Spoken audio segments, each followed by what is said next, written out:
Shalom, selamat pagi untuk kita semua, untuk saudara-saudara yang hari ini menonton video ini.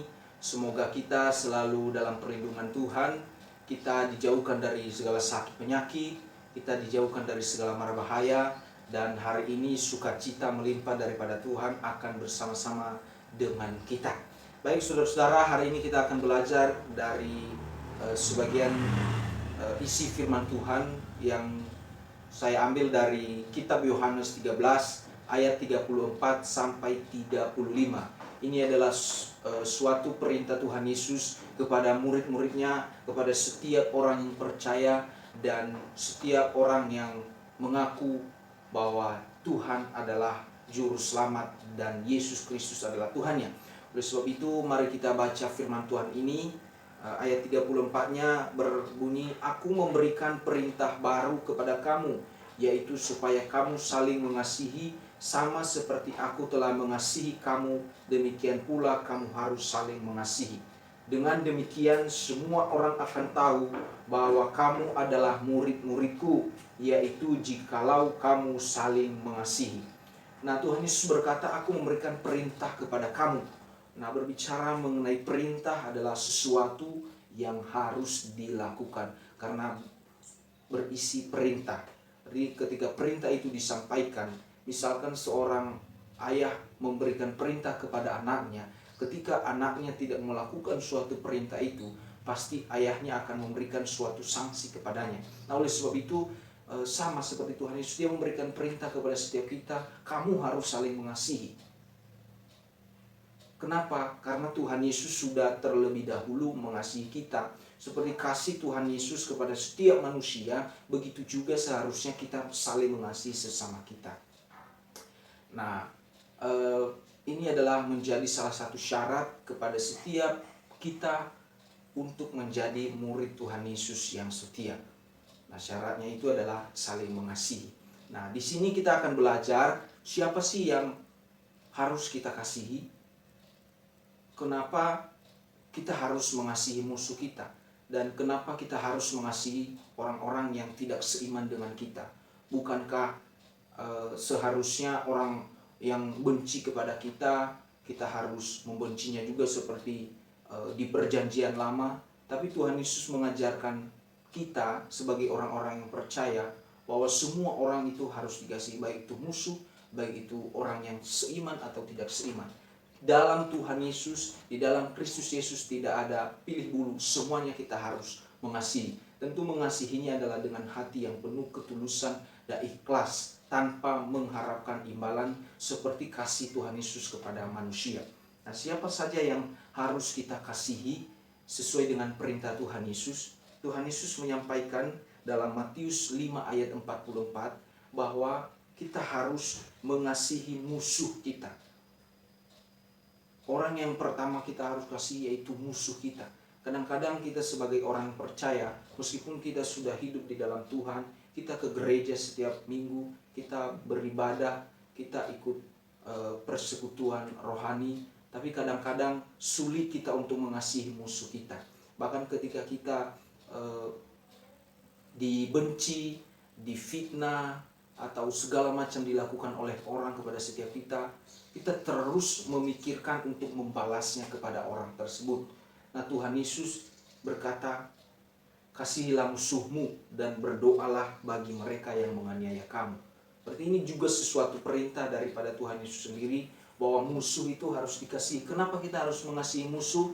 Karena melalui kasih kita kepada dia, karena melalui belas kasihan kita dengan tulus dan ikhlas, kita membalas kejahatannya dengan segala kebaikan daripada kita dan daripada kasih Kristus. Dia bisa melihat ini perbedaan antara murid Yesus dengan orang yang belum percaya Tuhan Yesus. Nah, berarti kita menjadi terang dan kita menjadi contoh teladan bagi orang tersebut. Nah, itu yang harus kita lakukan. Tuhan Yesus dihianati oleh Yudas Iskariot. Tuhan Yesus dipukuli oleh para prajurit. Tuhan Yesus disalibkan, tapi belas kasihannya tidak terputus bagi setiap kita. Manusia sudah berdosa, manusia sudah melakukan kejahatan, tapi Tuhan Yesus dengan segala kasih yang melimpah daripadanya, dia datang ke dunia untuk menyelamatkan kita. Kenapa? Karena begitu besarnya kasihnya kepada setiap manusia. Nah, yang kedua yang harus kita kasihi adalah semua orang. Nah, Galatia 6 ayat 10 berkata, karena itu selama masih ada kesempatan bagi kita, marilah kita berbuat baik kepada semua orang, tetapi terutama kepada kawan-kawan kita seiman. Nah, Paulus mengatakan bahwa kita harus mengasihi semua orang, melakukan kebaikan kepada setiap orang selagi masih ada kesempatan. Berarti apa yang menjadi esensi kehidupan kita, yaitu mengasihi semua orang di dalam kasih Kristus, tanpa mengharapkan balasan, tanpa mengharapkan imbalan, tanpa mengharapkan bahwa orang tersebut nanti akan mengasihi kita. Ketika kita melakukan kebaikan, ketika kita melakukan kasih kepada setiap orang, harus didasari dengan kasih Kristus, yaitu tulus dan ikhlas, tidak mengharapkan balasan. Itulah kasih yang tidak bisa terbalaskan. Kenapa kita harus melakukan itu? Karena Tuhan Yesus sudah melakukannya terlebih dahulu.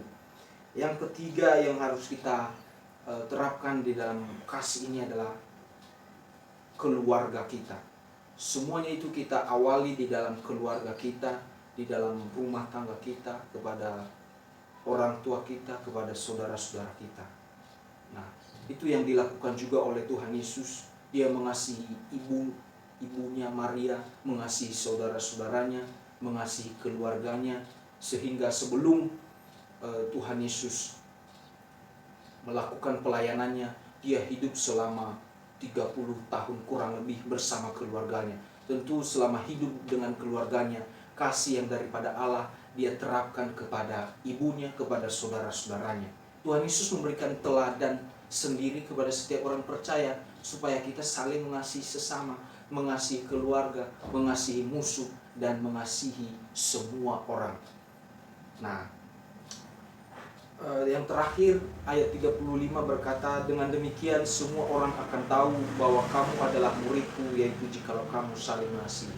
Ini adalah tujuannya kenapa kita harus mengasihi, kenapa kita harus melakukan perintah yang diberikan oleh Tuhan Yesus. Itu supaya semua orang tahu bahwa kamu adalah muridku.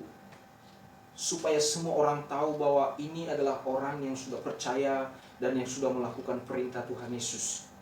Ketika orang lain atau orang yang belum percaya melihat kita mengasihi dengan tulus, dia bisa melihat perbedaannya. Suatu ketika dia mau merasakan kasih itu, bahkan dia mau ikut melakukan kasih itu kepada orang-orang lain juga, kepada setiap keluarganya, kepada semua orang, kepada orang-orang yang membenci dia. Dia mau melakukannya. Kenapa? Karena kita sudah menjadi teladan kepadanya, sehingga dia mengaku bahwa kasih Kristus itu benar-benar melimpah di dalam dia, supaya kita menjadi teladan, menjadi garam dan terang dimanapun kita berada. Itu adalah tujuan utama kita, supaya kita saling mengasihi dan orang akan tahu bagaimana sikap kita menjadi murid Kristus, dan orang melihat bahwa hidup kita ini mencerminkan kasih Kristus di dalam kehidupan kita. Oleh sebab itu, mari kita terus saling menjaga kehidupan kita, dan tentu saja menjaga kehidupan kita itu dengan kasih yang daripada Tuhan kita Yesus Kristus, supaya setiap kita kedapatan saling mengasihi sesama kita. Karena kenapa? Ini adalah perintah yang daripada Tuhan kita Yesus sendiri.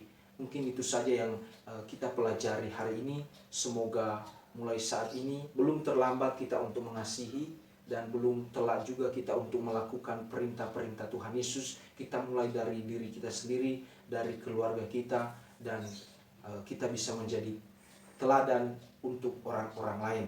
Semoga hari ini hari yang penuh kebahagiaan, kesenangan, dan damai sejahtera untuk kita semua. Salam sehat, Tuhan Yesus memberkati kita semua. Shalom.